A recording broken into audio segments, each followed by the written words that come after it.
Olá, estamos iniciando mais um Cidadania.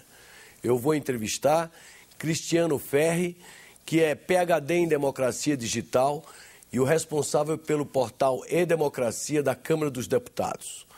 O tema da nossa conversa vai ser a democracia na web. O Cristiano Ferri participou como palestrante do 4º Congresso Internacional de Software Livre e Governo Eletrônico, recentemente realizado aqui em Brasília. Cristiano, muito obrigado por ter aceito o nosso convite. Bom dia. E eu pergunto, como é que é essa coisa de democracia na web? Pois é, nós estamos aí iniciando uma grande era de democracia com a utilização das TICs, Tecnologias de Informação e Comunicação. E existem várias facetas que nós podemos dizer da democracia na web. Podemos dizer que a sociedade pode se organizar para mobilizar socialmente grupos e interesses para fins políticos. Podemos também imaginar que os governos têm a capacidade de criar projetos de democracia que incorporem as opiniões, sugestões, ideias da sociedade no processo decisório. Podemos também pensar que exista hoje o jornalismo cidadão, ou seja, qualquer pessoa com a câmera na mão pode presenciar um fato e fazer uma redação. Hoje, raramente um grande fato é noticiado em primeira mão por um grande jornal. Às vezes é muito comumente assim, por um blog, por um jornalista, esse chamado jornalista cidadão, e depois de sua história é muito mais bem explorado por uma empresa jornalística com estrutura. Quer dizer, existem várias formas de democracia na web.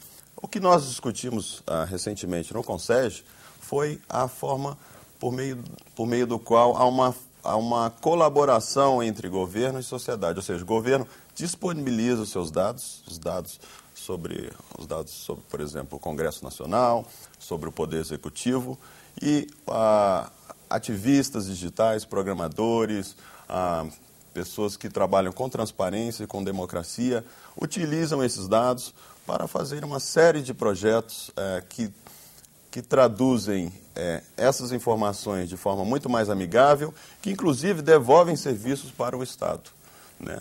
Então, possibilita uma atmosfera de transparência. Primeiro, transparência num nível muito mais profundo, né? Transparência agregada, e também permite que haja digamos assim, um processo de cobrança, de controle social, de maior eficiência por parte do Estado. Nós temos hoje um problema muito grande no Estado, que é um problema de falta de inteligência. Nem todas as informações estratégicas chegam para os tomadores de decisão, seja no Executivo, seja no Legislativo. Se as multinacionais estão aprendendo e fazendo de forma muito comum hoje, como a Apple faz, somente as empresas de tecnologia, Google, Facebook, se aproveitando da inteligência das multidões, que eles chamam de crowdsourcing, por que o Estado também não pode se aproveitar dessa inteligência? Você acha que esse processo poderá levar a uma democracia concreta, ou seja, o sistema eleitoral passar por dentro da internet? A possibilidade do voto direto do eleitor ser dado e ser conferido via internet? Existem já alguns movimentos nesse sentido. Na Estônia, por exemplo, eles estão testando o chamado e-voting, né? Quer dizer, as pessoas podem votar, é um projeto piloto, ainda há vários problemas, várias críticas, acho que nós estamos no estágio inicial, que as pessoas podem votar para o presidente, para o governador, por meio do seu celular. Sim, mas como garantir a confiabilidade do processo? Como impedir que um hacker qualquer deturpe o resultado? Essa é a grande questão, Armando. Essa é a grande questão. Como você transferir a pessoa simbolicamente para o mundo digital, de forma fidedigna? O caminho que está se percorrendo nesse sentido é a certificação digital, de que você tenha um cartão ou algum aparelho qualquer que simbolize você digitalmente. Então, você de porte disso, você pode entrar na web ou utilizar um aparelho qualquer e certificado digitalmente por meio desse cartão ou o que seja, você pode tomar várias ações, realizar várias ações políticas, cívicas ou não, por exemplo, também bancárias, por exemplo, a questão da Receita Federal, na web. Nós estamos ainda longe disso, mas já há um movimento muito grande nesse sentido. Mas comparativamente com outros países, como é que o Brasil se situa nesse ranking de absorção desse tipo de processos tecnológicos avançados?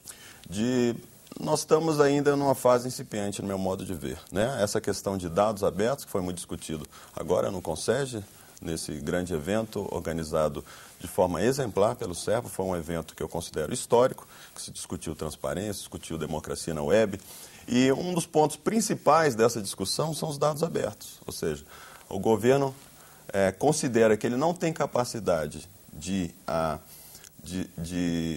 fazer funcionar o Estado da melhor forma possível, então ele disponibiliza dados sobre o Estado e a sociedade coloca a sociedade, então, habilitada a utilizar esses dados e a auxiliar nesse processo de gestão, de formulação de políticas, criando, então, uma transparência, uma forma colaborativa de trabalho. Em que países esse tipo de iniciativa já vem prosperando de forma mais concreta? Então, esse movimento de dados abertos que está apenas começando, aí retomando a sua pergunta anterior, está apenas começando no Brasil, acho que nós estamos engateando, e o SERPRO deu um grande pontapé nesse sentido, já funciona, digamos assim, de vento em popa nos Estados Unidos, na Inglaterra, em alguns países europeus que utilizam. Inglaterra e Estados Unidos foram pioneiros, né, nessa forma. Nós temos, eu acho, que capacidade, inclusive, de agregar outros pontos que, por exemplo, os Estados Unidos não investe muito, que são esses projetos que eu chamo de e-democracia institucional. São projetos realizados pelo Estado, de dentro do Estado, que são portas que se abrem para a sociedade e essa sociedade pode participar do processo, por exemplo, de formulação de políticas. Existe uma consulta pública no Ministério da Justiça hoje em relação ao Código de Processo Civil. Quer dizer, convida as pessoas a comentarem e a sugerirem artigo por artigo como alterar o Código Civil. Existe o E-Democracia na Câmara dos Deputados, projeto que eu tenho a felicidade de coordenar, que também faz a mesma coisa, quer dizer, convida as pessoas para formularem os projetos de lei junto com os deputados. Esses tipos de projetos de democracia institucional, eu acho que nós estamos construindo de forma bem avançada em relação a outros países. Essa e-democracia legislativa, por exemplo, ela está muito incipiente aí fora. Eu fiz uma pesquisa em outros países, em outros parlamentos. Nós temos uma experiência na Inglaterra, uma experiência nos parlamentos regionais espanhóis, mas, por exemplo, os Estados Unidos não investe nisso. O parlamento... Em resumo,